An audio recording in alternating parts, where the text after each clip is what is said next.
एक बूढ़ी माँ की दर्द भरी कहानी। 3 साल हो चुके थे बेटे को अपना घर छोड़कर विदेश में बसे हुए। इन 3 सालों में बूढ़ी माँ और ज्यादा बूढ़ी हो गई थी। 75 वर्ष की उम्र में सुलोचना देवी की याददाश्त काफी कमजोर होती जा रही थी। उन्हें रोजमर्रा की चीजें याद ना रहती, लेकिन जो उन्हें हमेशा याद रहता वह था उनका बेटा। दिन हो या रात, एक पल भी ऐसा ना होता जब उन्हें अपने बेटे की याद ना आती। दूसरी तरफ बेटा था जो साल भर में एक आध बार अपने माँ को फोन कर लिया करता और 1-2 मिनट से ज्यादा बातें भी ना किया करता। फिर भी यह बूढ़ी माँ टकटकी लगाए अपने बेटे का इंतजार करती रहती। एक दिन बेटे का विदेश से फोन आया। हेलो हेलो, सुन रही हो ना माँ? अनिल बोल रहा हूँ, तुम्हारा बेटा।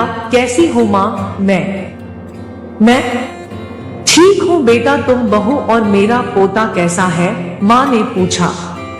सब अच्छे हैं माँ, मैं अगले हफ्ते गांव आ रहा हूँ माँ, तुम्हें लेने। अब हम सब साथ में ही लंदन में रहेंगे माँ। तुम्हारी बहू कह रही थी माँ को यहाँ पर लेकर आओ, बेचारी अकेली वहाँ परेशान होती होगी, बेटे ने कहा। माँ की बूढ़ी सूखी आंखें आंसुओं से भीग गई।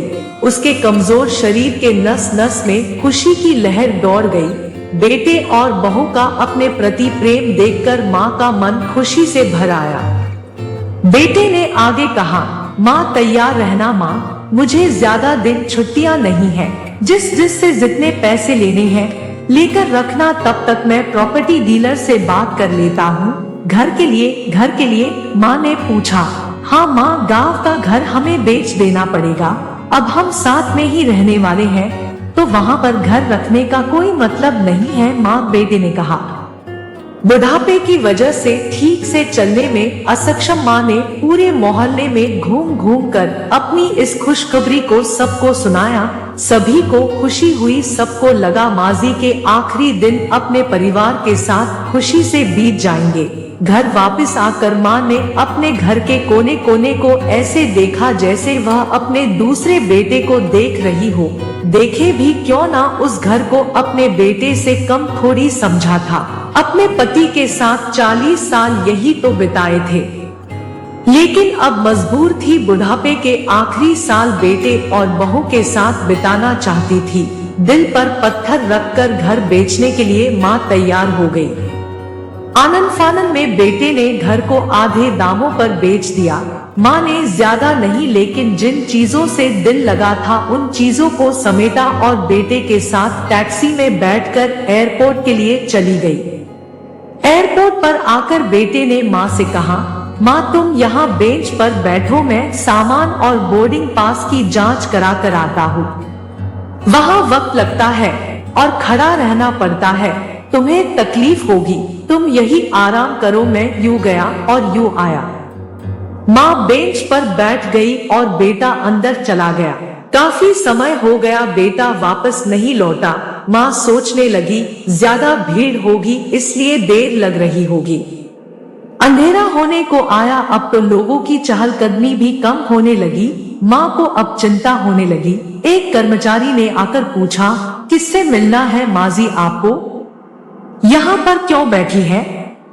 डरती हुई आवाज में सुलोचना देवी बोली, मेरा बेटा अंदर सामान की जांच कराने गया है, लंदन जा रही हैं हम। क्या नाम है माँ जी आपके बेटे का? कर्मचारी ने पूछा। अनिल नाम है मेरे बेटे का, सुलोचना देवी ने बताया। कर्मचारी अंदर गया और थोड़ी देर बाद बाहर लौटा। उसने सुलोचना देवी से कहा, माजी लंदन जाने वाली फ्लाइट तो दोपहर में ही जा चुकी है और आपका बेटा भी उस फ्लाइट में बैठकर लंदन जा चुका है। अब आपके यहाँ बैठने का कोई मतलब नहीं है, आप भी अपने घर चली जाइए। क्या जा चुका है और मैं घर जाऊं? घर? माँ की आंखों से आंसुओं के सैलाब उठने लगे। जैसे तैसे माँ घर पहुंची, जो अब उसका था ही नहीं, बिक चुका था। वो वही बरामदे में तुलसी के पास सो गई। घर के नए मालिक को उस पर दया आई तो एक कमरा किराए से उसको दे दिया। पेंशन के पैसों से खाना और किराए का बंदोबस्त हो जाता था। दिन बीतने लगे। कुछ दिनों बाद घर के नए मालिक ने सुलोचना देवी से कहा, माँ जी, आप अपने रिश्तेदारों के यहाँ पर जाकर क्यों नहीं रहती है? इस उम्र में आपके लिए वही अच्छा होगा।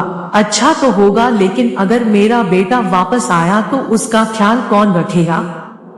मेरा बेटा बहुत भोला है, उसे अपना ख्याल रखना बिल्कुल नहीं आता। मैं कहीं नहीं जाऊंगी, क्या पता कब उसे मेरी जरूरत पड़ जाए, माँ ने कहा।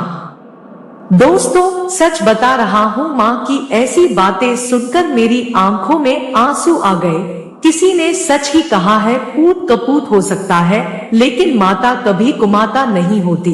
दोस्तों, आप सभी से हाथ जोड़कर विनती करता हूँ, अपने माता पिता की जितनी हो सके सेवा करना, उनके साथ कभी बुरा बर्ताव मत करना। दोस्तों, वीडियो को लाइक करें और चैनल को सब्सक्राइब करना ना भूलें। धन्यवाद।